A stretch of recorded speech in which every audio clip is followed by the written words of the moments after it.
మహాదేవుడును మన రక్షకుడైన యేసుక్రీస్తు వారి పవిత్రమైన నామంలో లేఖనమేమి చెప్పుచున్నది అనే ఈ ప్రార్థన కూడికలో పాలు పొందినటువంటి మీ అందరికీ పేరు పేరున వందనాలు. అందరికీ వందనాలండి. అందరికీ వందనాలు.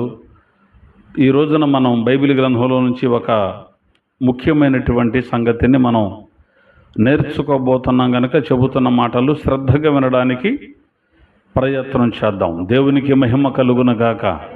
హల్లెలూయా.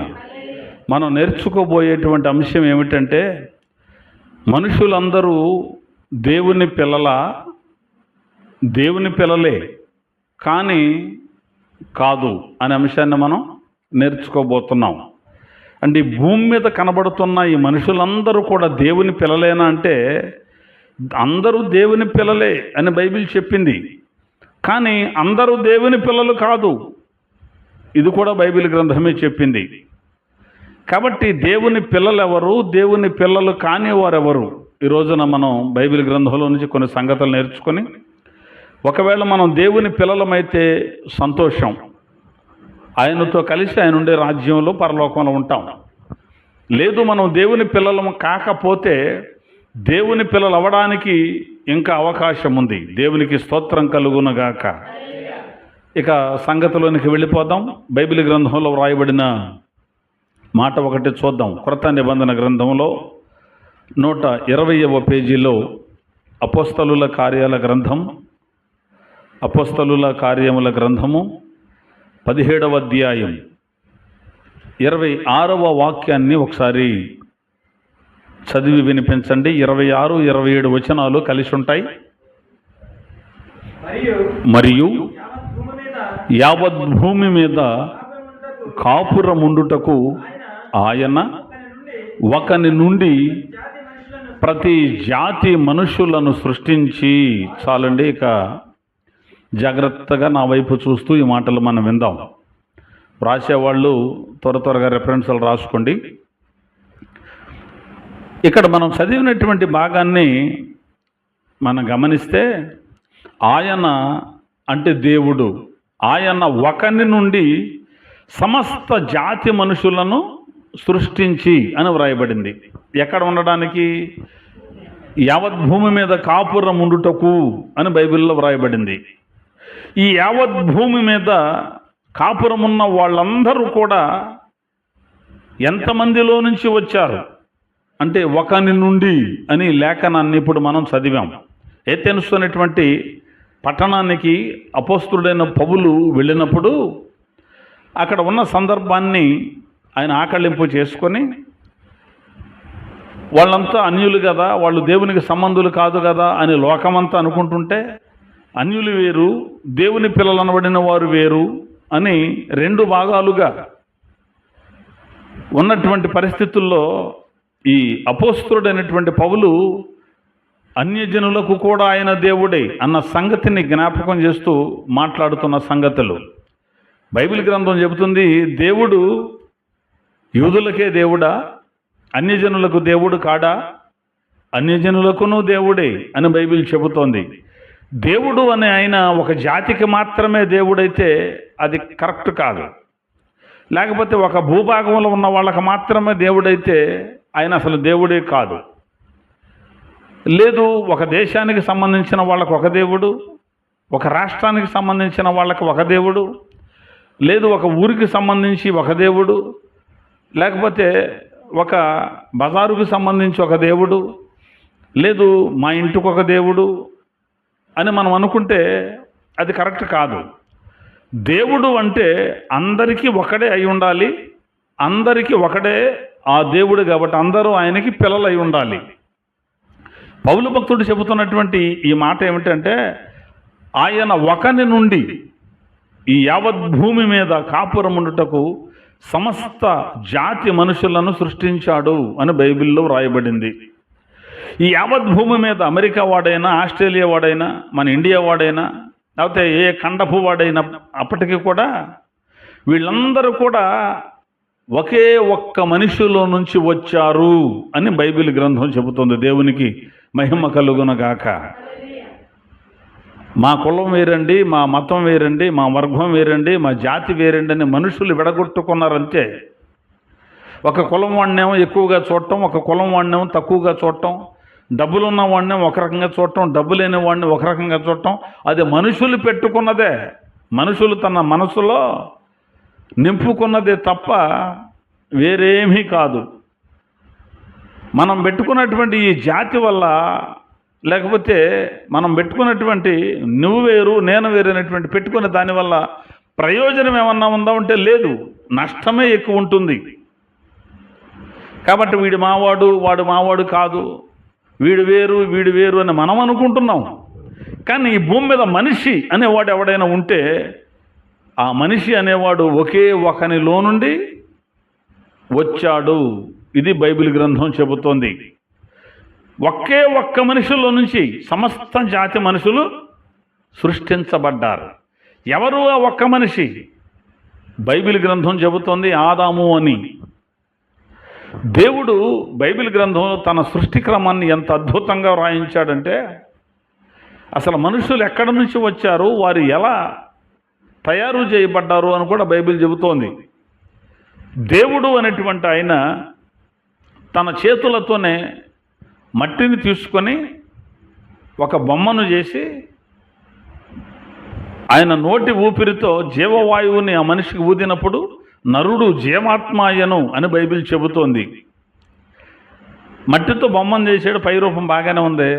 మరి లోపల పేగులు ఎట చేశాడు, కిడ్నీలు ఎట చేశాడు, గుండె ఎలా చేశాడు, నరాలు ఎలా చేశాడు, కండరాలు ఎలా చేశాడు? అసలు ఎంత గొప్పవాడు దేవుడు.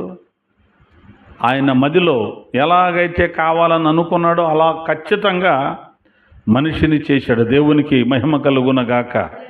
ఒకే ఒక్కడు ఆదాముని చేసిన తర్వాత హవ్వను చెయ్యాలి అని, ఆయనకు భార్యను చేయాలనుకొని దేవుడు మరొక మట్టి ముద్దను తీసుకొని మరొక బొమ్మను చేశాడని బైబిల్లో ఉందా? హవ్వను ఎలా చేశాడు మీకు తెలిసి చెప్పండి. ఆదాములో నుండే తీశాడు. ఆదాము ఎముకను, ఆదాము మాంసాన్ని తీసుకొని స్త్రీని నిర్మించాడు. దేవునికి మహిమ కలుగునగాక. ఆవిడ ఎక్కడి నుంచి వచ్చింది? ఆదాములో నుండే. వారిరువురు దాంపత్య జీవితం వల్ల ఈ భూమి మీదకు మనుషులు వచ్చారు. దేవునికి స్తోత్రం కలుగునగాక.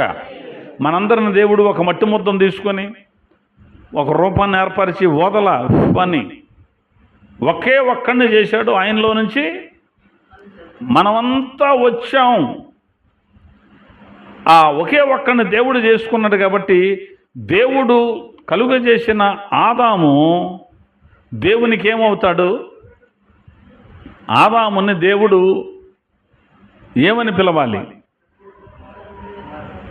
ఆదాము దేవుణ్ణి ఏమని పిలవాలి? దేవుడు ఆదాముని ఏమని పిలవాలి? దేవునికి ఆదాము ఏమవుతాడు? లూకాసు వార్త 3వ అధ్యాయం 38వ వచనంలో ఆ మాట వ్రాయబడింది. చూద్దాం. దేవునికి ఆదాము ఏమవుతాడో అక్కడ వ్రాయబడింది. లూకాసు వార్త 3వ అధ్యాయం 38వ వచనం. ఎనోషు షేతుకు, షేతు ఆదాముకు, ఆదాము దేవునికి కుమారుడు. ఇక్కడ వంశావళి రాస్తున్నాడు. ఎవరికి పుట్టారు అని అలా చెబుతూ వస్తున్నాడు. ఈయన ఆయనకి పుట్టాడు, ఆయనకి పుట్టాడు అనుకుంటూ వెళితే చివరికి ఒక ఆయన వచ్చాడు. ఆయనలో నుంచి అందరూ వచ్చారు. ఆదాము అనే ఆయన. ఆదాము దేవునికి ఏమవుతాడు? దేవునికి కుమారుడు. దేవునికి మహిమ కలుగునగాక. ఆదాము దేవునికి కుమారుడు అయ్యాడు అంటే ఆదాములో నుంచి వచ్చిన మనమందరం కూడా దేవునికి కుమారులమే. దేవునికి స్తోత్రం కలుగునగాక. అంటే మనమందరం కూడా దేవునికి పిల్లలమే. ఈ యావత్ భూమి మీద కాపురం ఉన్న ప్రతి మనిషి కూడా దేవునికి పిల్లలే, అనుమానమేమీ లేదు. అందరూ దేవుని పిల్లలే. దేవుని పిల్లలు కాని వారు ఎవరు లేరు. అందరూ ఎవరి పిల్లలు? దేవుని పిల్లలే. అది బైబిల్ గ్రంథం చెబుతున్న మాట. అందరూ దేవుని పిల్లలే. ఎందుకని?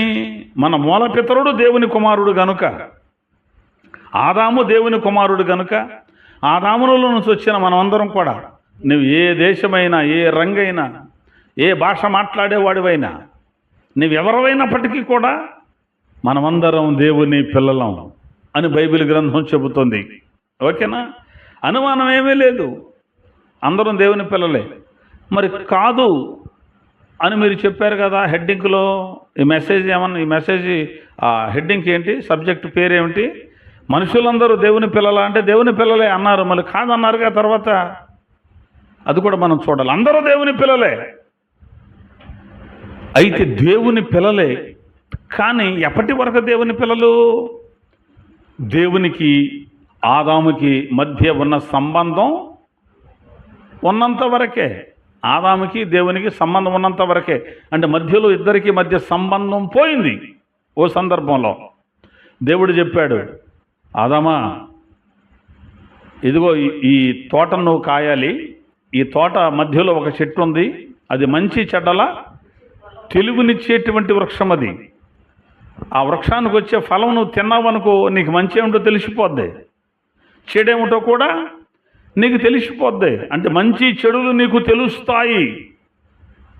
కాబట్టి అది నువ్వు తినొద్దు, తింటే చస్తావు అన్నాడు. ఎందుకని? తినవద్దు అని చెప్పాడు గనక.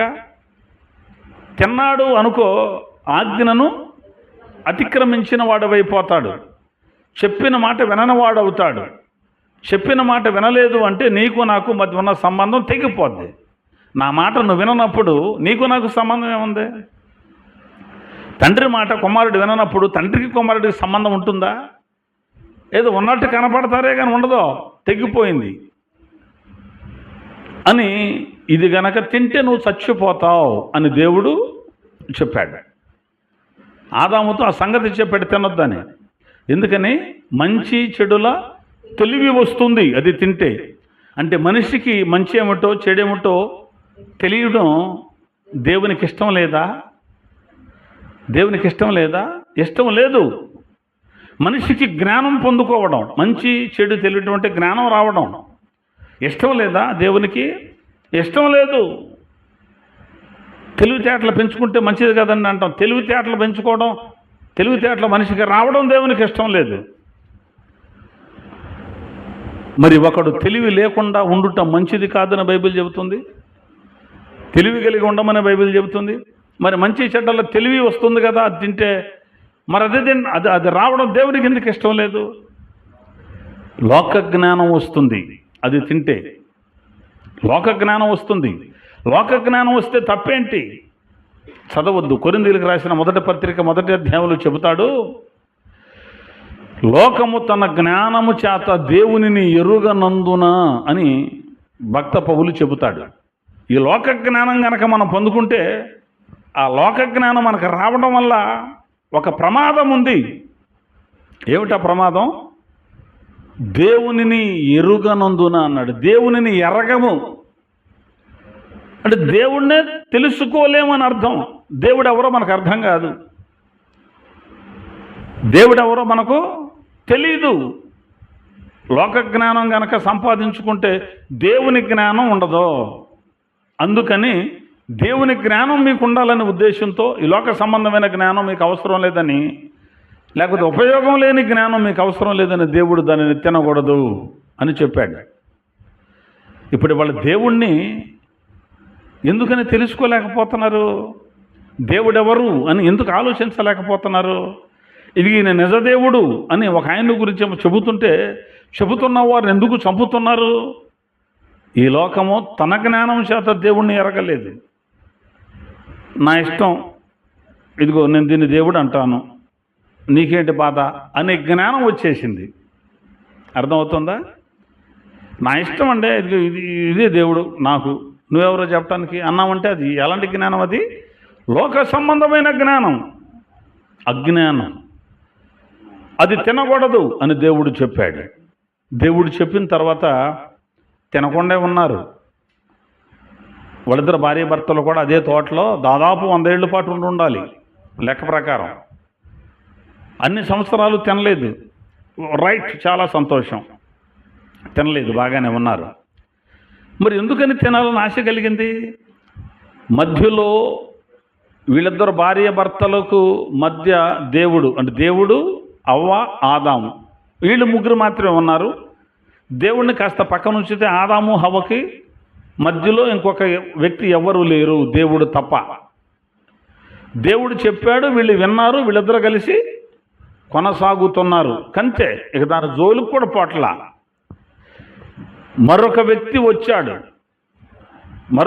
వచ్చి చెప్పాడు, ఇది ఎందుకు తింటలేదు మీరు? దేవుడు ఏమన్నా తినొద్దు అన్నాడా? దేవుడు తినొద్దు అన్నాడు, ముట్టుకోవద్దని కూడా చెప్పాడు అంది. ఓహో, ఎందుకని? అది తింటే మేము చచ్చిపోతాం అన్నాడు ఆయన, అందుకని మేము తినమంటే పిచ్చి పొంకమా? ఎవరు చెప్పారు? దేవుడు చెప్పాడా? అది తింటే మీరు దేవతలైపోతారు, మీ కన్నులు తెరవబడతాయి, మీకు జ్ఞానం వస్తుంది. అలా ఉండటం దేవునికి ఇష్టం లేదు. మీరు ఆయన మాటలు నమ్మి అన్నట్టు మాట్లాడేసరికి కాస్త ఆలోచన మళ్ళింది. ఆలోచన మళ్ళీ అంటే దేవుడు మమ్ములను పాడు చేయటానికి చూశాడు అన్నమాట. అంటే మేము దేవతలం అవ్వడం ఆయనకి ఇష్టం లేదు, మేము కూడా మహిమలో ఉండటం ఆయనకి ఇష్టం లేదు అని ఒక దేవుని మీద విరోధ భావం వచ్చేసింది. ఆ ప్రసంగం వినగానే, సాతాను ప్రసంగం వినగానే దేవుని మీద ద్వేషం పుట్టింది. ఏది ఏమైనప్పటికీ కూడా తినాల్సిందే అని ఒక ఆశ పుట్టింది. ఆవిడట చూసి ఆశించి తీసుకొని తినెను అన్నారు. చూసేసరికి ఏమొచ్చింది? ఆశ కలిగింది. ఆశ కలిగేసరికి ఏం చేసింది? తీసుకుంది, తినేసింది. ఈ సాతాన్ అనేవాడు వచ్చి ఆ మధ్యలో ఆ మాట చెప్పనంతకాలం వీళ్ళు దేవునితోనే కలిసి ఉన్నారు, దేవుని మీద సంపూర్ణమైన విశ్వాసంతోనే ఉన్నారు. ఈ రోజున కూడా చెబుతున్నాను, యేసు ప్రభువును నమ్ముకున్న మనం, దేవుని ఎరిగిన మనం, దేవుని మీద ఆధారపడి బాగానే నడుస్తాం, దేవునితో బాగానే ముందుకెళ్తుంటాం. కానీ కొంతమంది ఏం చెప్తారంటే చెప్పనా? ప్రార్థనకి వెళ్తున్నావా? చాలామందిని చూసాం, ఓల్డ్ మంది అయ్యారు. మీరు ఇచ్చే డబ్బులు తీసుకొని అయ్యగారం కారులో తిరుగుతున్నాడు, మీరేమో తాటికింట్లోనే కూర్చొని ఉంటున్నారు.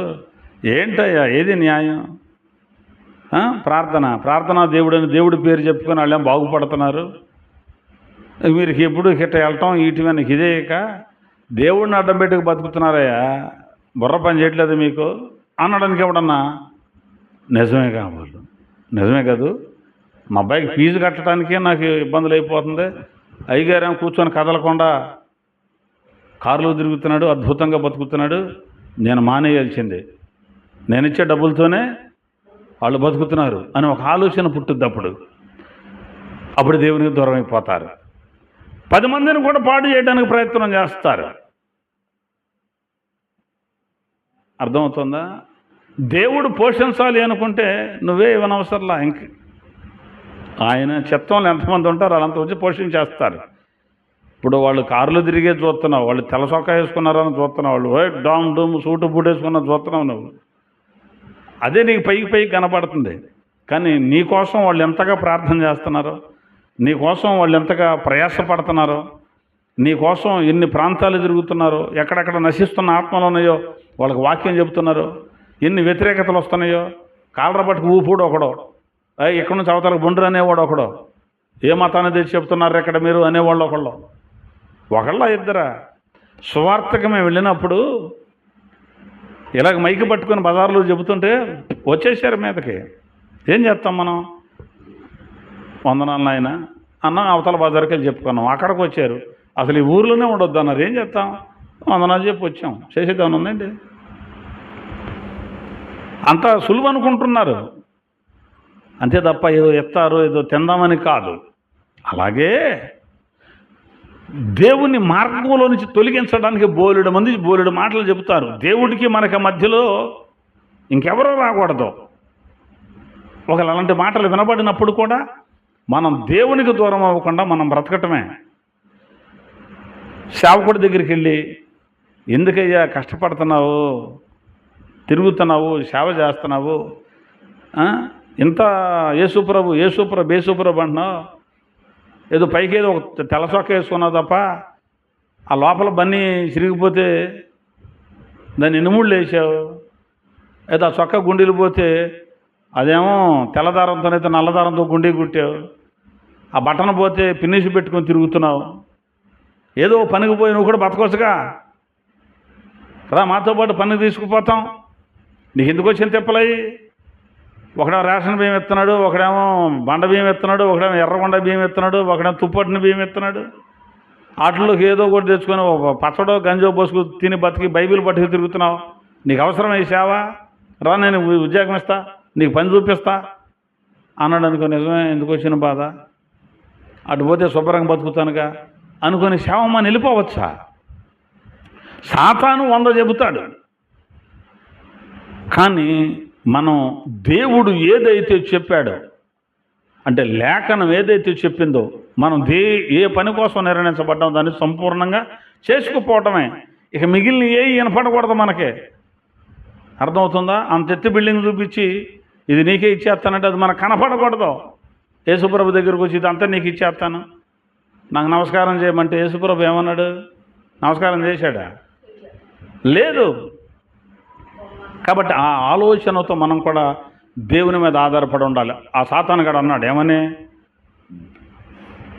ఏమి ఎవరు తింటే దేవతలు అయిపోతారు.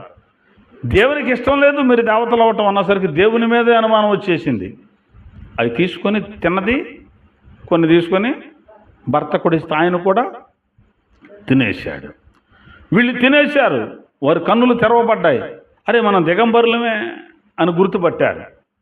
ఏం చేద్దామంటే దిగంబరులుగా ఉన్నాం కనుక మనకు వస్త్రాలు కావాలి. వస్త్రాలు వాళ్ళకి ఎక్కడే లేవుగా. ఆకులు తీసుకొని అడ్డం పెట్టుకొని కూర్చున్నారు. అప్పుడు మరలా ఆ తోటలోకి దేవుడని యెహోవా స్వరం వచ్చింది.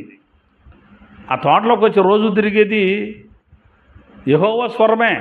బైబిల్లో మీరు చదవండి, 3వ అధ్యాయం మీరు చదివితే యెహోవా స్వరం ప్రతి చల్లపూట ఆ తోటలో సంచరిస్తాడు.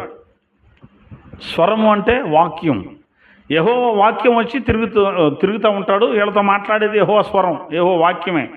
అంటే యేసు ప్రభు, దేవునికి మహిమ కలుగునగాక. యేసు ప్రభువే ఆ తోటలోకి వచ్చి వీళ్ళతో మాట్లాడాడు. అంటే అప్పుడు యేసు అని పేరు లేదు, అప్పటికి యెహోవా అని పేరు ఉంది ఆయనకి. అయితే అవ్వ ఆదాములతో మాట్లాడేది కూడా వాక్యమై ఉన్న దేవుడే. బైబిల్లో ఉంది. యెహోవా స్వరము ప్రతి చల్లపూట వచ్చి వాళ్ళతో మాట్లాడుతాడు. ఆదాము అని పిలిచాడు, దాక్కున్నాడు వెళ్ళి. దేవుడు అన్నాడు, ఎందుకని ఇలా? అదిగో ఈ అమ్మాయిని ఇచ్చావు, ఈవిడ ఇలా చేసింది, నేను తిన్నాను. ఆవిడని అడిగితే అదిగో అపవాదిగాడు అలా చేశాడు, మేము తినేసాము అని ఒకళ్ళ మీద ఒకళ్ళకి అలా నెట్టుకున్నారు. ఓకే, నేను చేయొద్దన్న పని చేసావు కనుక ఇక్కడ ఉండడానికి నీకు అర్హత లేదు. నేను నీకు ఎంతవరకు చెప్పాలో అంతవరకు చెప్పాను. నీకు ఎంతవరకు కాపుదల ఇవ్వాలో అంతవరకు కాపుదల ఇచ్చాను. దాదాపు 100 సంవత్సరాల పాటు నా ప్రేమను చూసావు, నా గొప్పతనాన్ని చూసావు, నా వెలుగును చూసావు, నేను నిన్ను ఏ విధంగా హత్తుకున్నానో చూసావు.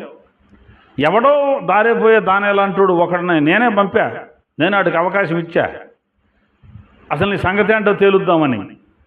వాడు వచ్చి ఒక మాట చెప్పేసరికి జారిపోయావు.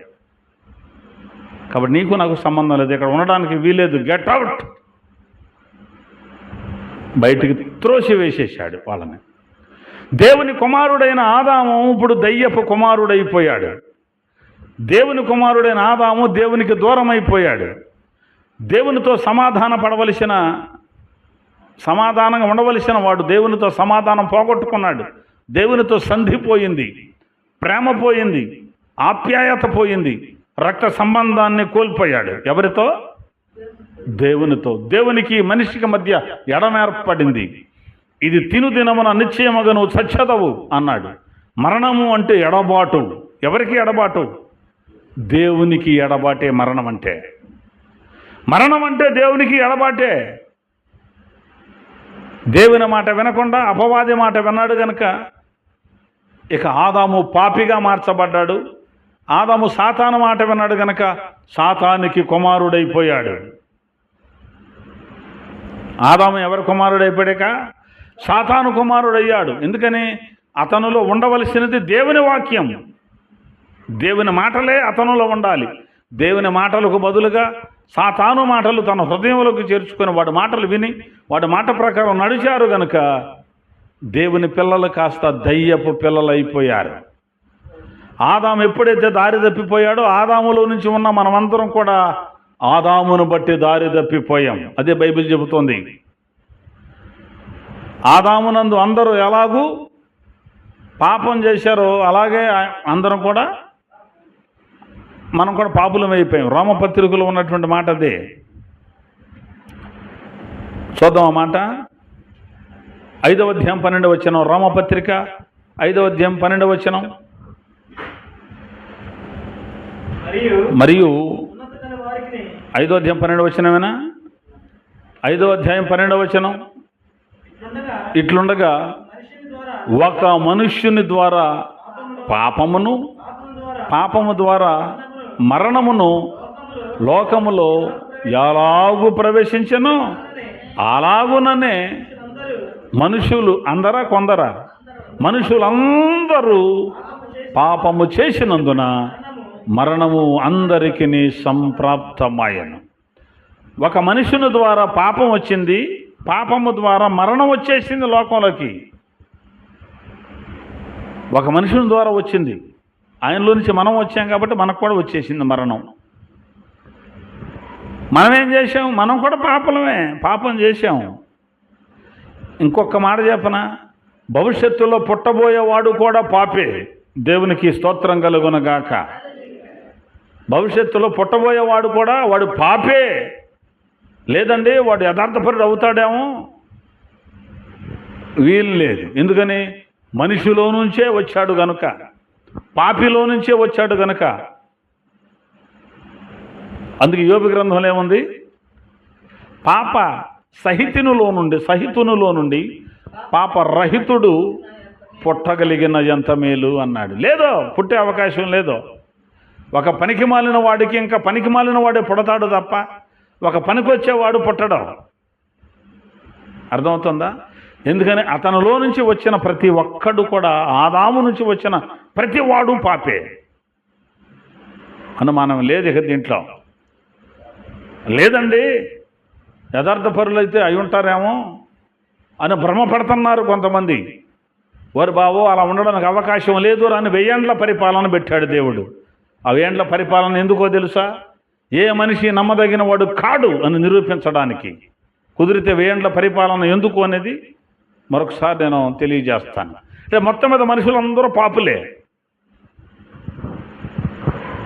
దేవుడు తన స్వరూపమందు తన పోలిక చొప్పున నరులను చేసుకున్నాడు. అవ్వ ఆదాములు చక్కగా చేసుకున్నాడు. ఎవరి పోలిక? దేవుని స్వరూపం, దేవుని పోలికలో, దేవుని స్వరూపంలో దేవుని పోలికలో ఉన్నటువంటి ఆదాము దయ్యపు పోలికలోనికి వచ్చేసాడు. దేవుని మాటని మీరి అపవాది మాట విని అపవాది పోలికలోనికి వచ్చేసాడు. అపవాది ఆలోచనలు వచ్చేసాయి, కుట్రలు వచ్చినాయి, కుతంత్రాలు వచ్చాయి, ప్రేమ లేకుండా పోయింది, ద్వేషం పెరిగిపోయింది. సహోదరుడే కాస్త ఇతనికంటే గొప్పరా అన్న సరిగ్గా చంపేశాడు మీద పడి. అంటే దేవుని స్వరూపం పోయింది.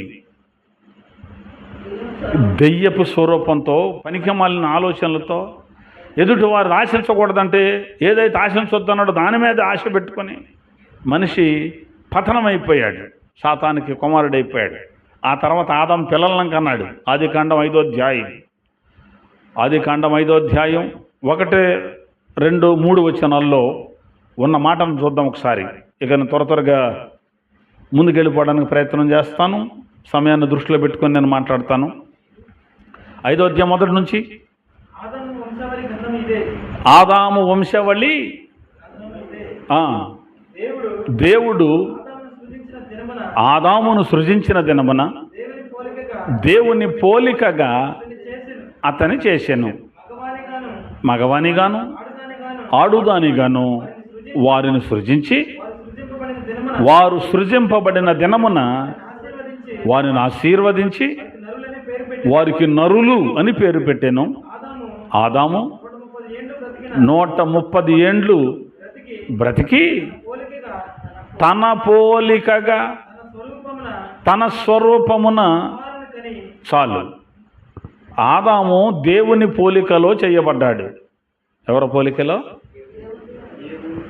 దేవుని పోలికలో చేయబడిన ఆదాము పిల్లలు పుట్టక మునిపే దేవుని పోలికను, దేవుని స్వరూపాన్ని, దేవుని ఔన్నత్యాన్ని, దేవుని గొప్పతనాన్ని పోగొట్టుకున్నాడు.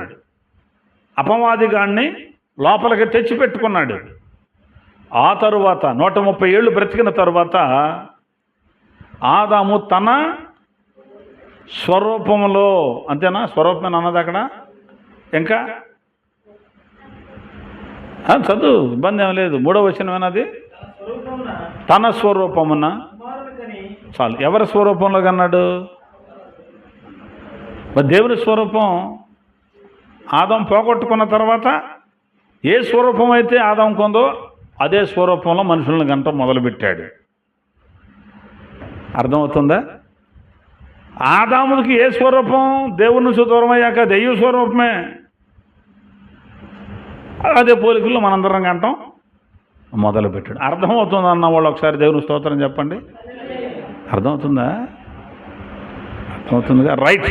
అయితే మనం ఇక దేవుని పోలికలో లేము. దేవుని పిల్లలం కాదు. ఏ పిల్లలం అయిపోయాం? అపవాది పిల్లలం అయిపోయాం. లూకా సువార్త 3వ అధ్యాయం 7వ వచనం చూడండి. లూకా 3:7.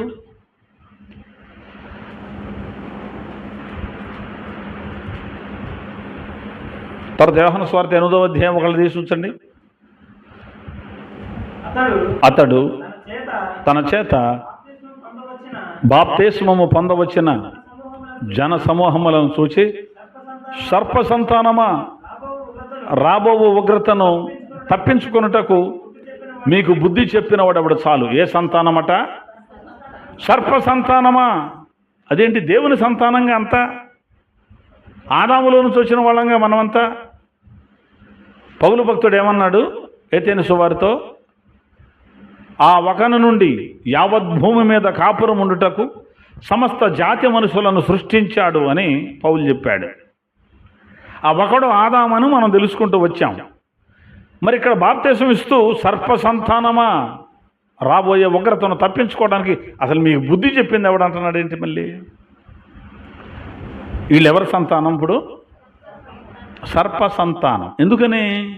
వాడు మాటలు విని వాడు మాట ప్రకారం నడిచారు కాబట్టి, వాడు ఆలోచన ప్రకారం నడిచారు కాబట్టి, వాడు ఉద్దేశాన్ని నెరవేర్చారు కాబట్టి సాతాను పిల్లలే, దేవుని పిల్లలు కాదేక. యోహాను సువార్త 8వ అధ్యాయం 44వ వచనం. యోహాను సువార్త 8వ అధ్యాయం 44వ వాక్యం. మీరు మీ తండ్రియగు అపవాది సంబంధులు, మీ తండ్రి దురాశలను నెరవేర్చగోరుచున్నారు. ఆది నుండి వాడు నరహంతకుడై ఉండి సత్యమందు నిలిచిన వాడు కాదు. వాని యందు సత్యమే లేదు. వాడు అబద్ధమాడునప్పుడు తన స్వభావమును అనుసరించి ఏ మాటలాడును. వాడు అబద్ధికుడును అబద్ధమునకు జనకుడునై ఉన్నాడు. చాలు. యేసు ప్రభులు వారు ఏమంటున్నాడు? వీళ్ళనే ఎవరి సంతానం అన్నాడు? యేసు ప్రభులు వారు అన్నది ఏ సంతానం? మీరు మీ తండ్రియగు అపవాది సంబంధులు. వీళ్ళ తండ్రి ఎవరట? అపవాది. అది పాయింట్. దేవుడు కాదా? కాదు. మీరు మీ తండ్రి యొక్క అపవాది సంబంధులు.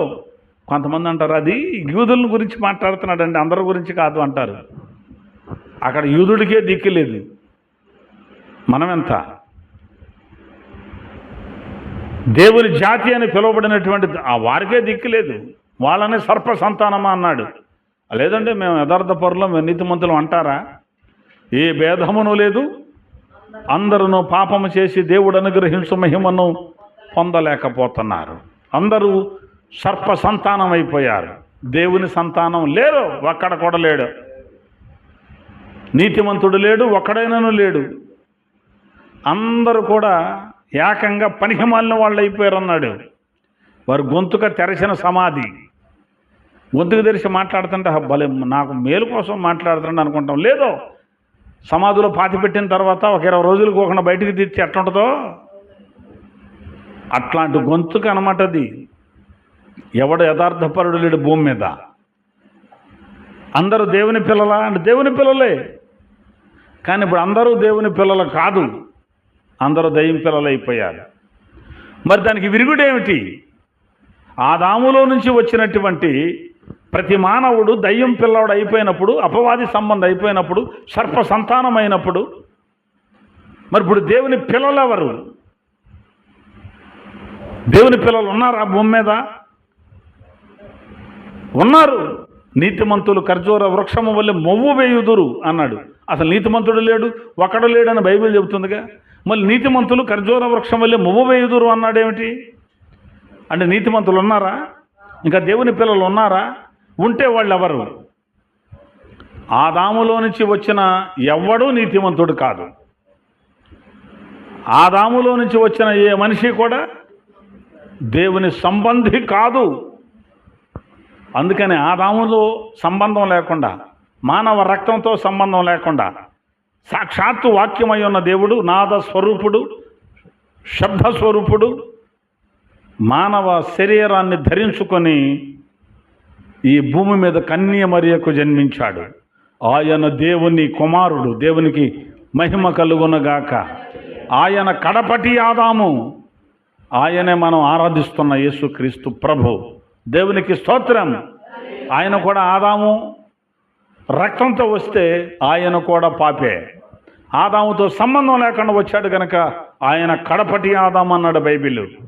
ఆయన వచ్చి మనందరి పాపముల కొరకు కల్వరి శిలువలో తన అమూల్యమైన రక్తాన్ని కార్చి, ఆ రక్తంతో మనలను శుద్ధీకరించి నీతిమంతులుగా చేయడానికి, ఆదాములో నుంచి వచ్చిన పాపులు యేసయ్య ద్వారా మరల నీతిమంతులుగా తీర్చబడడానికి ఆయన సంసిద్ధంగా ఉన్నాడు. ఎవరైతే యేసయ్య దగ్గరకు వస్తారో వాళ్ళు దేవుని పిల్లలే. ఎందుకని? యేసయ్య ఎవరు? దేవుని కుమారుడు. యేసయ్య సంబంధులందరూ కూడా దేవుని కుమారులు అయిపోతారు. ఆదాము సంబంధులు సాతాను సంబంధులు, యేసయ్య సంబంధులు దేవుని సంబంధులు. దేవునికి మహిమ కలుగునగాక. యేసయ్య సంబంధులందరూ దేవుని పిల్లలే. అర్థమవుతుందా? దేవుని పిల్లలు మనం అవ్వాలి అంటే యేసయ్య రక్తం ద్వారా కడగబడాలి. ఇవాళకి ఇంకా ఉందా అవకాశం? ఈ రోజుకి ఉందా అవకాశం?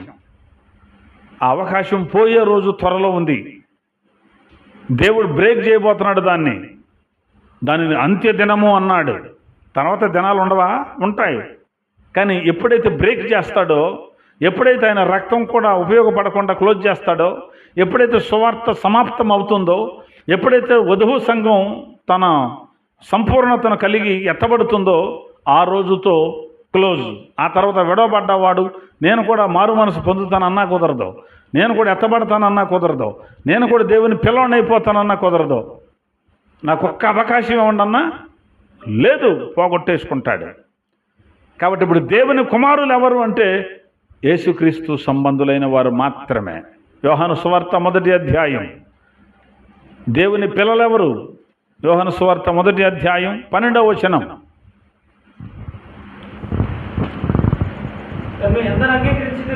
తన్ను ఎందరు అంగీకరించితిరో వారికందరికీ, అనగా తన నామమందు విశ్వాసముంచు వారికి దేవుని పిల్లలగుటకు ఆయన అధికారం అనుగ్రహించిన. దేవునికి మహిమ కలుగునగాక.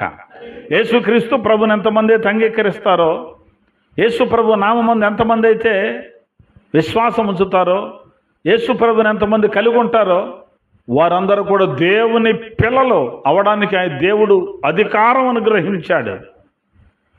అధికారం వచ్చేసింది. మళ్ళీ ఏదేనులో పోయిన అధికారం యేసుక్రీస్తు ప్రభుల వారి సిలువ ద్వారా, యేసయ్య ద్వారా మనకు మళ్ళీ అధికారం వచ్చింది.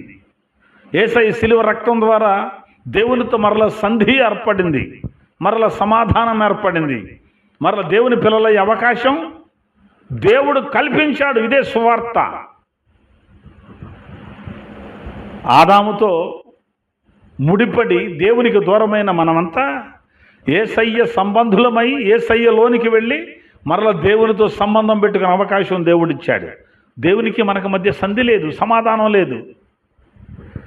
అలాంటప్పుడు మన పాపాన్ని యేసు ప్రభు తన మీద వేసుకొని కల్వరి సిలువలో ఆయన ఏం చేశాడంటే, తన 2 చేతులు సిలువలో మేకులతో కొట్టబడ్డాయి కదా, ఆయన ఒక చేత్తో ప్రపంచ ప్రజలను, లోకాన్ని పట్టుకున్నాడు, మరొక చేత్తో దేవుడు యేసయ్య చేయి పట్టుకొని ఉన్నాడు కదా, మన చేయి వదిలిపెట్టేశాడు కదా. యేసయ్య ఏం చేశాడంటే, దేవుడు యేసయ్య చేతిని పట్టుకున్నప్పుడు యేసయ్య మరొక చేత్తో లోకాన్ని పట్టుకొని ఈ పాపమంతా తన మీద వేసుకొని ఈ మనుష్య జాతిని, ఈ యేసు ప్రభు ఆ దేవుణ్ణి, అంటే ఒక చేత్తో లోకాన్ని, ఒక చేత్తో దేవుణ్ణి యేసయ్య పట్టుకొని వారిద్దరినీ కలిపాడు, వారిద్దరినీ ఒకటి చేశాడు. ఈ మనుషుల మీద పాపం ఎప్పుడైతే యేసయ్య మీదకి వచ్చిందో, ఆదాము పాపనే కదా దేవుడు వదిలిపెట్టింది, మరి ఇప్పుడు ఆ పాపం ఎవరి మీద పడింది? ఇప్పుడు యేసయ్య మీద పడింది. ఇప్పుడు యేసయ్యను పట్టుకుంటాడా? పట్టుకోడు. యేసయ్యను కూడా పట్టుకోడు. ఎందుకంటే యేసయ్య పాపిగా మార్చబడ్డాడు కనుక, యేసయ్య శాపగ్రస్తుడయ్యాడు కనుక. అంటే మన శాపం ఆయన మీదకి రావడం వల్ల ఏం చేశాడంటే, దేవుని చేతిని మనిషిని చేతిని కలిపాడు. అప్పుడు దేవుడు ఏం చేశాడంటే, యేసు ప్రభువును వదిలిపెట్టేశాడు, మన చేతిని పట్టుకున్నాడు.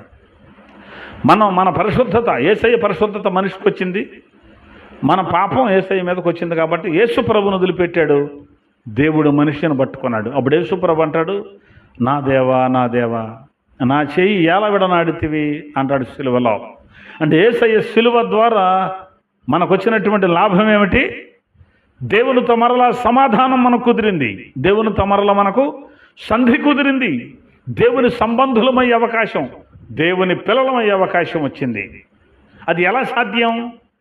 ఆదాములో నుంచి వచ్చిన వాళ్ళం మనం చచ్చిపోవాలి పాపాల విషయమై, క్రీస్తులోనికి వెళ్ళి కొత్తగా జన్మించాలి.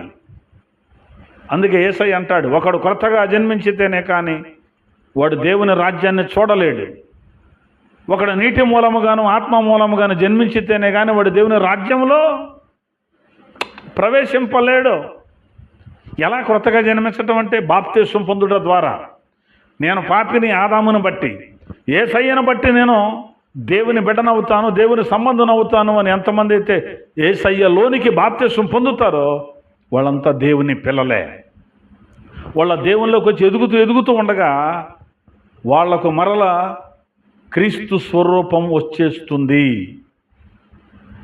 దేవుని కుమారుని స్వరూపం మనకు వస్తుంది. ప్రారంభంలో దేవుని కుమారులమే, మనం దేవుని పోలికలోనే ఉన్నాం, పోగొట్టుకున్నాం. ఇప్పుడు మరలా దేవుని కుమారుడు వచ్చాడు కాబట్టి ఇప్పుడు క్రీస్తు పోలికల్లోనికి రావాలి. బాప్తిస్మం పొంది మనం క్రీస్తు పోలికల్లోనికి వెళ్ళిపోవాలి. ఎళ్ళలా? గలతీ పత్రిక 4వ అధ్యాయం 19వ వచనంలో పౌలు భక్తుడు చెబుతాడు. గలతీ పత్రిక, నా పిల్లలారా క్రీస్తు స్వరూపము మీ యందేర్పడి వరకు మీ విషయమై మరలా నాకు ప్రసవ వేదన కలుగుచున్నది. చాలు. గలతీ సంఘం దేవుల్లో కట్టబడి క్రీస్తు స్వరూపంలోనికి వచ్చేశారు. దాదాపుగా ఇక సంపూర్ణ అయ్యేటువంటి స్థితిలోనికి వచ్చేస్తున్నారు. ఈలోపు ఎవడో తలకమాసిన వాళ్ళు వచ్చారు కొంతమంది. ధర్మశాస్త్రాన్ని పాటించకపోతే ఎట్లా? ధర్మశాస్త్ర సున్నతిని, ఆచారాలు, మన పద్ధతులు, మన పెద్దవాళ్ళు చెప్పింది, పూర్వీకులు చెప్పింది కాదంటారా?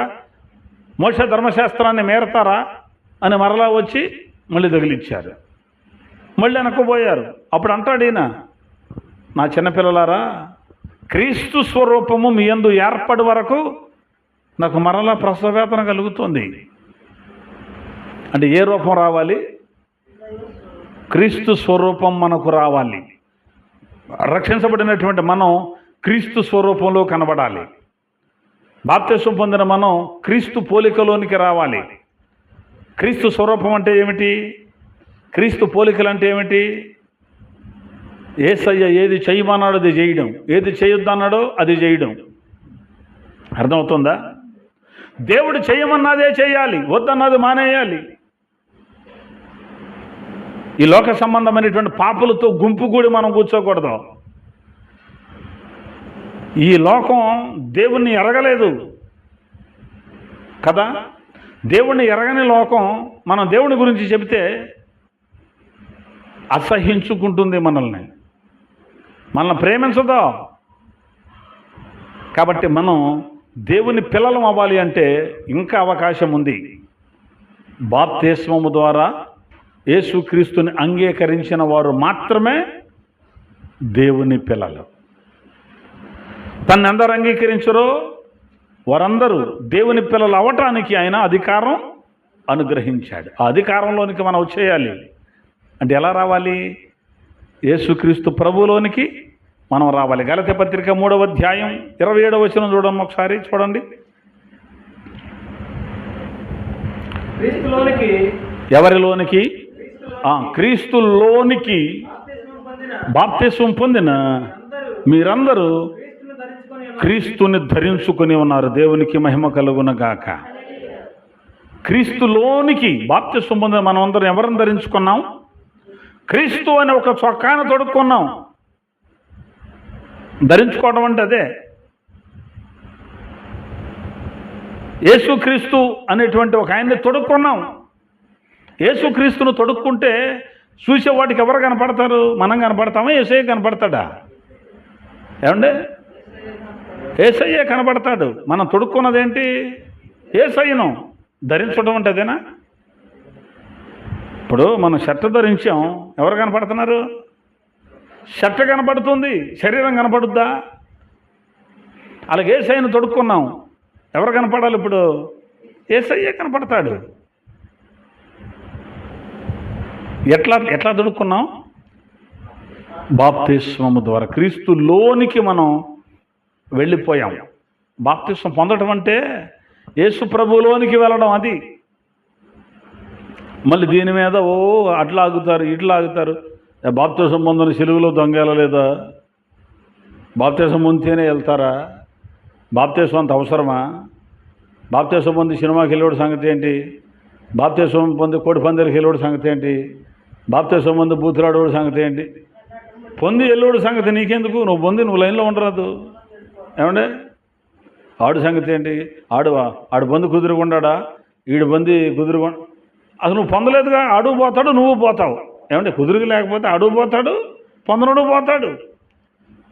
కాబట్టి అయ్యేమీ కాదు. మనం రావాలి క్రీస్తులోనికి. బాప్తిస్మం ద్వారా తప్ప ఏ వ్యక్తి కూడా క్రీస్తుల్లో పుట్టడు, క్రీస్తులోనికి రాలేడు. అంతే. లేదు మేము బాప్తిస్మం పొందాం, మేము బైబిల్ అంతా పాటించేస్తాం, పరలోకం వెళ్ళిపోతాం, మేము బైబిల్ ప్రకారం నడుస్తున్నామని వాడు అన్నాడు అనుకో, వాడు బుద్ధి లేనుడే, బుద్ధిహీనుడు వాడు. అసలు క్రీస్తుని ధరించుకోకుండా, అర్థమవుతుందా? క్రీస్తుని ధరించుకోకుండా మేము పరలోకం వెళ్ళిపోతాం అనే శాఖలు ఉన్నాయి బోళ్ళు. అంటే బాప్తిస్మం లేదు ఆ సంఘాల్లో. యేసయ్య శరీరం ఉండదు, రక్తం ఉండదు. మరి కళ్ళు తెరుచుకోవాలి. నేను చెప్పేది అదే, కళ్ళు తెరుచుకోవాలి విశ్వాసులు. మన కూడికి ఏం కూడిక లేఖనమేమి చెప్పుచున్నది, అదే మనకు ప్రామాణికం. అంతే తప్ప కళ్ళు మూసుకుపోతే, కళ్ళు మూసుకొని గుడికెళ్ళి వస్తే సరిపోద్దా? చర్చికి చెప్పేది చెప్తున్నాడని నేను వచ్చేస్తే సరిపోద్దా? బాప్తిస్మం అవసరం లేదనేటువంటి వాడు నిలబడి బోధిస్తుంటే మా అయ్యగారు వద్దన్నాడులే. మీ అయ్యగారు ఎవడు వద్దంటానికి? బైబిల్ అని వద్దందా? మీ అయ్యగారు వద్దంటానికి ఎవడాడు? ఆడికి అధికారం ఎక్కడదే? మా పై ఆయనే వద్దన్నాడు, మాకు జీతాలు ఇచ్చేవాడే వద్దన్నాడు. ఆడేవాడండి బైబిల్ మీద ఏమంటారు అజమాయిషీ చేయడానికి? వాడేవాడు. బైబిల్ గ్రంథం ఏం చెబుతుందో అది. కాబట్టి క్రీస్తు స్వరూపం మనకు రావాలి అంటే, దేవుని కుమారులుగా మనం కుమార్తెలుగా మళ్ళీ అవ్వాలి అంటే బాప్తిస్మం ద్వారా, క్రీస్తుని అంగీకరించడం ద్వారా అని మనం తెలుసుకున్నాం. ఇదొకటి సింపుల్గా చెప్పా. ఇంకొకటి చూపించి ముగించేస్తాను. చాలా సంగతులు ఉంటాయి. మరొకటి గలతీ పత్రిక 3వ అధ్యాయం చదివాను చూశారు 17. దాని పై వచనం చదవండి, 26వ వచనం చదవండి.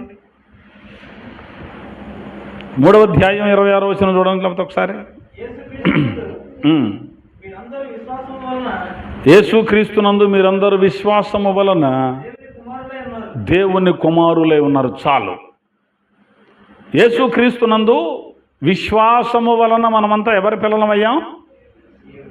దేవుని కుమారులం అయిపోయాం, దేవుని కుమార్తెలు అయిపోయాం, దేవుని పిల్లలం అయిపోయాం. ఆదామునందేమో దెయ్య పిల్లలం అయిపోయిన మనం యేసుక్రీస్తునందు విశ్వాసం ఉంచడం ద్వారా దేవుని పిల్లలం అయిపోయాం. అంటే యేసు ప్రభుల వారిని మనం నమ్ముకుంటే ఎవరి పిల్లలం అవుతాం? దేవుని పిల్లలమే.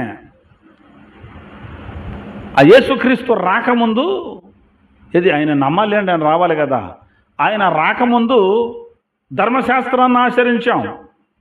యేసయ్య మనకు తెలియకముందు, యేసయ్యతో మనకు సంబంధం లేనప్పుడు, యేసయ్యను గురించిన అవగాహన మనకు లేనప్పుడు ధర్మశాస్త్ర ఆచారాలలో మూల పాఠాల తట్టు మనం తిరిగి వెళ్ళిపోయాం.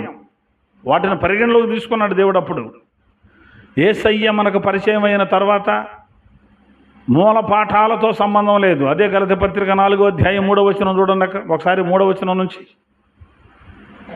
అటువలే మనము బాలురమై ఉన్నప్పుడు లోక సంబంధమైన మూల పాఠములకు లోబడి దాసులమై ఉంటిమి. ఏటికంట లోబడింది? లోక సంబంధమైన మూల పాఠములకు లోబడి దాసులమై ఉన్నాం. ఇది మన చిన్నపిల్లలుగా ఉన్నప్పుడు అన్నాడు. అయితే కాలం పరిపూర్ణం అవటం అంటే చిన్నపిల్లలు కాదు, పెద్దవాళ్ళం అయ్యాం. దేవుడు తన కుమారుని పంపి,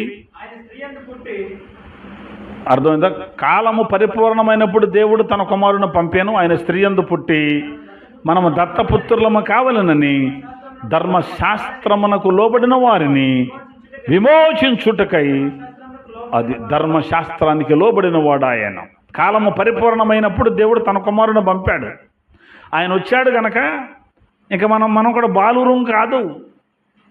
ధర్మశాస్త్రం ఇంకా మనల్ని చేపట్టుకుని నడిపించి తీసుకెళ్ళవలసిన అవసరం తెగ లేదు. ధర్మశాస్త్రం మనల్ని చేపట్టుకుని నడిపించింది ఎక్కడికి?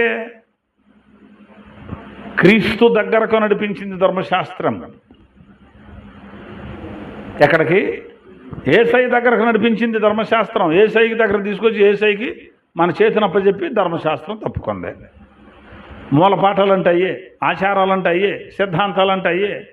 వాటన్నిటి నుంచి మనం క్రీస్తు దగ్గరకు వచ్చాం కాబట్టి, క్రీస్తుని నమ్మాం కాబట్టి వాటి నుంచి విడిపించబడ్డాం. వాళ్ళే విడిపించబడ్డా వాళ్ళే దేవుని పిల్లలు. అర్థమవుతుందా? ఈ లోక సంబంధమైన మూల పాఠాల నుంచి బయటకు వచ్చినోడే దేవుని పిల్లవాడు. అది నేను కూడా ప్రార్థనకు వస్తున్నాను, నేను కూడా బాప్తిస్మం పొందేశాను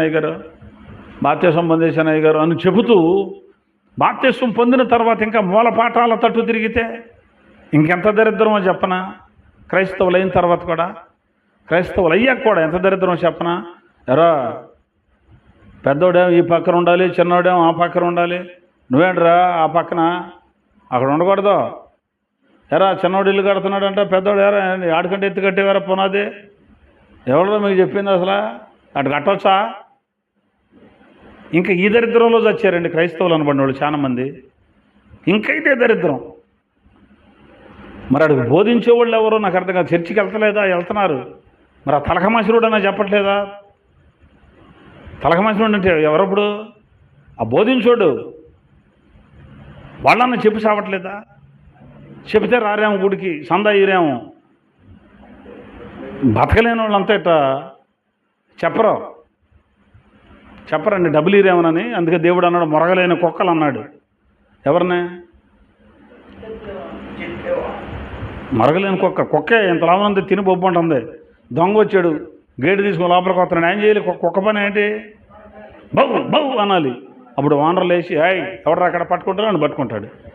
అదే మొరగలేని కుక్క ఎంత తిని అటు బొబ్బు ఉంది, దొంగ వచ్చి దోసుకుపోతున్నాడు. ఇళ్ళని చెప్పొద్దండి, అయ్యాం పనులండి మీకు అని చెప్పొద్దు. మొన్న మధ్య బాకీ పండుగ ఒకటి వచ్చింది. బాకీయేనా రాఖీయా? నేనైతే బాకీ అంటాను నేనైతే. ఎందుకంటే ఒక 5 రూపాయలు 6 రూపాయలు తీసుకెళ్ళి ఆడికి కడతాం, ఆడి దగ్గర వసూలు చేయటం కదా బాకీ పండుగ కదా. అవి మనకు అవసరం అయ్యేం కళ్ళు అయ్యి ప్రార్థన చేసి కూడా ఉండొచ్చు. అయ్యి మొన్న ఘట్టమని వాళ్ళని తీసుకొచ్చి ఏం పనులు అయ్యి కాదండి. ప్రభుని నమ్మిన తర్వాత అయ్యేం పనులు అంటున్నా. ఆ గుమ్మలు పెద్దప్పుడు రావాకిలు ఎలాడిదియా, ఆ పసుపు కొట్ల గట్ట, అక్కడేమో నవధాన్యాలు తీసుకెళ్ళిపోయా, అది మూలనెట్టేది గోడ ఎక్కువైంది దీన్ని కత్తిరీరా అన్న, చచ్చిపోయినకి భోజనానికి వెళ్ళాం ఆకాడి తిరిగేసి మడతాయి ఈపు కొట్టరాని అడిగి ఇయ్య ఏంటి నీ కూడా మానుకోలేని వాళ్ళకి క్రీస్తు స్వరూపం ఎక్కడ వస్తుంది ఇంకా. అందుకే 4:8 నుంచి 10 వచనాలు అన్నాడు. గలతీ పత్రిక 4 నుంచి 4వ అధ్యాయం 8వ వచనం నుంచి 10 వచనం వరకు చెబుతాడుగా. ఆ కాలం అందైతే మీరు దేవుడిని ఎరగని వారు నిజమునకు దేవుళ్ళు కాని వరకు దాసులై ఉన్నారు. ఇప్పుడైతే మీరు దేవుణ్ణి ఎరిగారు, దేవుని చేత ఎరగబడ్డారు కాబట్టి బలహీనమైనవి నిష్ప్రయోజనమైనవైన మూలపాఠాల తట్టు మళ్ళీ తిరుగుతున్నారేంటి, మునుపటి వాళ్ళు వాటికి దాసులై ఉన్నారేంటి మళ్ళీ అని 10వ వచనంలో అంటాడు. మీరు దినాలు, మాసాలు, ఉత్సవకాలాలు, సంవత్సరాలు మళ్ళీ ఆచరిస్తున్నారు. అరే మీ విషయమై నేను పడ్డ కష్టం మళ్ళీ వ్యర్థమైపోతుంది అన్నాడు పౌలు. దేవుని యందు విశ్వాసం ఉంచడం అంటే, యేసు ప్రభువుని విశ్వాసం ఉంచడం అంటే వీటి యందు విశ్వాసం లేకుండా ఉండటమే. అది పాటించాలమ్మో, పాటిపోతే అట్ట అన్నమాట నువ్వు దాన్ని నమ్మావు, యేసును కాదు నమ్మింది. అందుకే వాస్తును నమ్మావా క్రీస్తును నమ్మావా అనేది లేదు, నువ్వు వాక్యాన్ని నమ్మేవా వాస్తును నమ్మేవా అనేది. అందుకే ఏదైనా ఒకటి నమ్ము, అంతే కదండి, ఏదైనా ఒకటి నమ్ము. అబ్బో మాకు వియ్యంకులు పోయినప్పుడు మేము ఖచ్చితంగా మాకు ఈ పొళ్ళు పోయినప్పుడు ఏమయ్యాలి, గుడ్డ వేయాలి. సరే వాళ్ళు వేసుకుంటారు, అది వాళ్ళ నమ్మకం, అది వాళ్ళ నమ్మకాన్ని మనం ఎందుకు కాదనాలి. క్రీస్తులోకి వచ్చావు ఇక నీకు వద్దు, అది బైబిల్ చెబుతుంది. ఏమంటే అర్థమవుతుందా? కడుపు మండిపోతుంది అనమాట ఇట్లాంటి సంగతులు చూస్తుంటే. యేసులోకి వచ్చే వద్దంటే అదేం పని మళ్ళీ. మనం కాబట్టి ఆ మాత్రం ఇల్లు కట్టామని మధ్యలో పొయ్యి ఒకటి పెట్టి మంటేసి మళ్ళీ ఇల్లంతా కంపు చేయటం. పాలు పొంగెత్తున్నావు రండి. ఏం పొంగెత్తున్నావు? పాలు పొంగెత్తున్నావా? పాలు అంటే వాక్యం, ఇంట్లో వాక్యం అనే పాలు పొంగాలి, అంతే తప్ప ఒక 1/2 లీటర్ కొనుక్కొచ్చి తపాడులో పెట్టి మంటేసి అయిగా అది పొంగేది. ఏదో మనకైతే గృహప్రవేశం చేసేటప్పుడు మీద గీత తోలికెళ్ళటం, ఆవు తోలికెళ్ళటం, దాంతో 1-2 వేయించటం, అది బరిగెత్తడం, అది వాళ్ళకి సరిపోద్ది. వాళ్ళు అది నమ్ముకున్నారు, అది వాళ్ళ విశ్వాసం, మనం కాదనకూడదు. అది మనకెందుకు అంటున్నాను నేను, బాప్తిసం పొందినోడికి ఎందుకు. ఇప్పుడు వెళ్ళకూడదు కదండి, అయ్యగారు కూడా చెప్పినప్పుడు వెళ్ళలా. పాలు పొంగెత్తున్నాం రండి అయ్యగారు అంటే పాలు పొంగేటి వింటాం, అదేం పనే, తప్పు, అట్లాంటి చేయమాకండి, మేము అట్టే చేస్తామంటే. సరే నువ్వు చేసుకోమని నేను రానులే. అయ్యగారు 9:39 మంచి ముహూర్తం ఉందంటే రండి అన్నారు, నేను రానమ్మట్లా. నీ దగ్గరకు వచ్చి అడగాలి, అయ్యగారు ఎప్పుడు ఇంట్లోకి వెళ్ళమంటారు చెప్పండి, మీకు ఏ రోజు ఖాళీ ఉందండి. మీరు ఎప్పుడంటే అప్పుడు మేము మా బంధువులకు చెప్పుకుంటాం అనాలి, అంతే తప్ప మేము అందరికీ చెప్పుకున్నామండి మీరు రావాల్సిందే ఆ టయానికంటే. వెళ్ళాలి అయ్యగారు, వెళ్ళాలండి. నేను వెళ్ళను, నాకేం పట్టింది, నేనైతే వెళ్ళనా. అరే అన్యుల్లోంచి రక్షించబడినప్పుడు ఒక ఆమె ఇల్లు కట్టుకొని అయ్యా ఎప్పుడు వెళ్దామంటారు, మీకు ఎప్పుడు ఖాళీ ఉందని అడిగింది. ఎలా వెళ్ళాలి మాకు తెలియదు, మరి కొత్తగా వచ్చాం కదా అప్పుడు మరి ప్రభువులోకి, మరి మాకు తెలియదు ఎట్లా వెళ్ళాలి.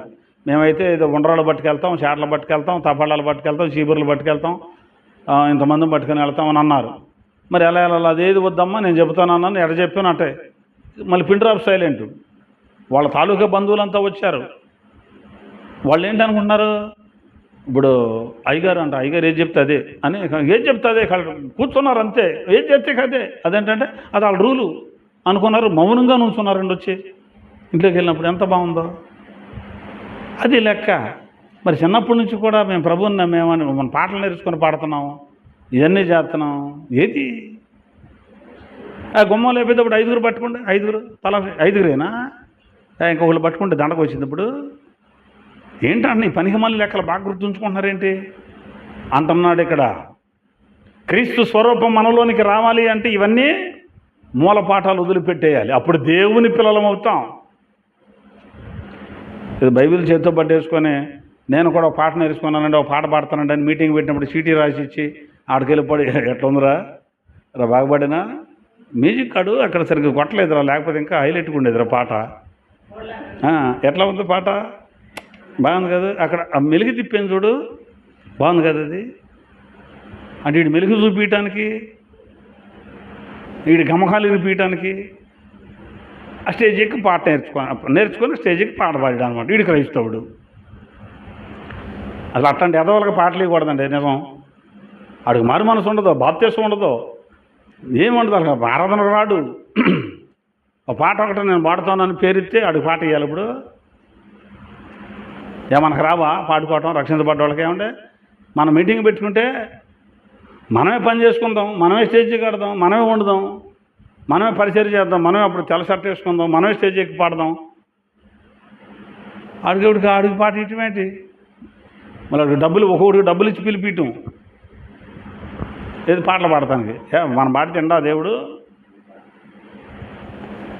అంటే పలానా ఆయన వస్తున్నాడు పాడతాను కానీ జనమంతా వచ్చి గట్టిగా డబ్బాలో వేస్తారని వాళ్ళని పిలుస్తాం. అంటే పిలవద్దన్న ఉద్దేశం కాదు, వచ్చే టైంకి వస్తాడేంటి, పలానా సమయానికి వస్తే నీకు ఇస్తాం, లేకపోతే నీకు పాట కూడా ఇవ్వమని కంట్రోల్లో పెట్టు. అది లెక్క. ఒక క్రమం ఉండాలండి దేనికైనా, అది అక్రమం అయిపోద్ది. అవుదో క్రమం ఉండాలి, అక్రమం అయిపోద్ది. అరే ఈ లోకం మీద విశ్వాసం ఏంటండి? యేసుక్రీస్తు మీద విశ్వాసం ఉంచమని బైబిల్ చెబుతోంది. అయితే విశ్వాసాన్ని గురించి ఒక మాట చెప్పి నేను క్లోజ్ చేసేస్తాను ఈ పూటకి. అపోస్తుల కార్యాల గ్రంథంలో 13వ అధ్యాయం 47, 13, 47. అపోస్తలుల కార్యాల గ్రంథం 13వ అధ్యాయం 47, 48 వచనాలు.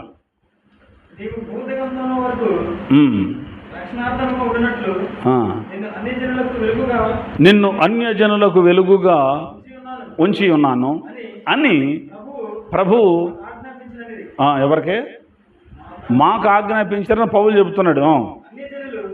అన్యజనులు ఆ మాట విని సంతోషించి దేవుని వాక్యమును మహిమపరచరి మరియు నిత్య జీవమునకు, ఇది మాట, నిత్య జీవమునకు నిర్ణయింపబడిన వారందరూ విశ్వసించిరి. దేవునికి మహిమ కలుగునుగాక. ఎవరు విశ్వసిస్తారనుకుంటున్నారు దేవుణ్ణి? నిత్య జీవానికి నిర్ణయించబడిన వారందరూ విశ్వాసం దేవుని మీద ఉంచుతారు. అంటే దేవునికి ఒక నిర్ణయం ఉంది, పలానోళ్ళు వస్తారని దేవుడికి తెలుసు ముందే. వాళ్ళంతా ఖచ్చితంగా విశ్వాసంలోకి వచ్చేస్తారు. ఒక్క పూట వాక్యం విన్నా సరే, అప్పటి వరకు తెలియకుండా ఒక్క పూట విన్నా సరే వాళ్ళు వచ్చేస్తారు లైన్లోకి. వాళ్ళు నిత్య జీవానికి నిర్ణయించబడ్డ వాళ్ళు ఉన్నారు చాలామంది.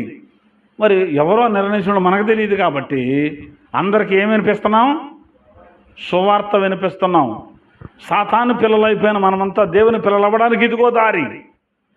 క్రైస్తవ్యం అంటే దేవుని పిల్లలయ్యే దారి, దేవుని పిల్లలు అవ్వడానికి అవకాశం, దేవుని సంబంధం అవ్వడానికి అవకాశం. అదే క్రిస్టియానిటీ అంటే. అదొక మతం కాదు, అదొక యజం కాదు, అదొక సిద్ధాంతం కాదు. అర్థమవుతుందా? ఓ బాబు, మనం దేవునికి పిల్లలం అవ్వాలంటే ఇదిగోరా దారి అని చూపించేదే సువార్త. అది విన్నవాడు ఏం చేస్తాడు? నిత్య జీవనానికి నిర్ణయించబడ్డవాడనుకో, జ్ఞానం కలిగిన వాడనుకో ఆలోచిస్తాడు, లైన్లోకి వచ్చేస్తాడు, విశ్వాసం ఉంచేస్తాడు. కాబట్టి మనం దేవుని పిల్లలమా అంటే కాదు, కానీ దేవుని పిల్లలమే. ఎలా? యేసు ప్రభు ద్వారా, యేసులోనికి బాప్తిసం ద్వారా ప్రవేశించుట ద్వారా, యేసునందు విశ్వాసం ఉంచుట ద్వారా, యేసును అంగీకరించుట ద్వారా, యేసునందు విశ్వాసం ఉంచుట ద్వారా మనము దేవుని పిల్లలం. దేవునికి స్తోత్రం కలుగునుగాక. మనం రక్షించబడ్డాం, చాలా సంతోషం. మందిరానికి వస్తున్నాం, సంతోషం. టైం పెడితే టయానికి వస్తున్నాం, చాలా సంతోషం. ఇంకా కొంతమంది ఇంకా రావట్లేదు సమయానికి, కానీ భయం ఉంది కాబట్టి టయానికి వస్తున్నాం. మనం ఏం చేస్తాం? ఇది టైం అని చెబుతున్నాం. ఆ టయానికి ఖచ్చితంగా ప్రారంభ ప్రార్థనే, తర్వాత వాక్యం ప్రారంభించేయటమే. శుభారావు రాలేదులే, కాసేపు ఆగుదాం, వెంకటరావుకి టైం ఉంది అనుకుంటా, రామారావు ఫోన్ చేశాడు కాసేపు ఆపమని, ఇవన్నీ ఉన్నాయా? ఉండకూడదు. ఎగ్జామ్ రాయడానికి కాసేపు ఆపు, నేను వస్తాను అంటే ఆపుతారండి మన కోసం టైము. మరి దానికంటే ఎక్కువగా దేవుని మందిరం ఎక్కువగా భావించాలిగా. కాబట్టి మనం వస్తున్నాం, సంతోషం. ఇంకా ఎలాగే ప్రారంభ ప్రార్థనకి అందరూ కూర్చున్నారు, ఎంత బాగుంది అమ్మా. అలా ఉండాలి, అలా ఉందాం. కాబట్టి మనమంతా దేవుని పిల్లలం అయ్యాం. అయితే ఇంకా ఏమవుదామో తెలీదు. సంపూర్ణం అయ్యే వరకు కూడా మరి ఎక్కువగా కూడుకుందాం, ఎక్కువగా దేవుని వాక్యాలు విందాం, దేవుని సన్నిధిలో గడుపుదాం. దేవుని పిల్లల్లో సంపూర్ణతలో క్రీస్తు స్వరూపంలోనికి ఒకనాటికి వెళ్ళి ఆ దేవుడుండే చోట్లో మనం కూడా ఉందాం. దేవుడి మాటలు మనందరి వినికిడిలో స్థిరపరిచి బలపరిచి మనందరినీ ఆయన పిల్లలుగా అంగీకరించునగాక. ఆమేన్.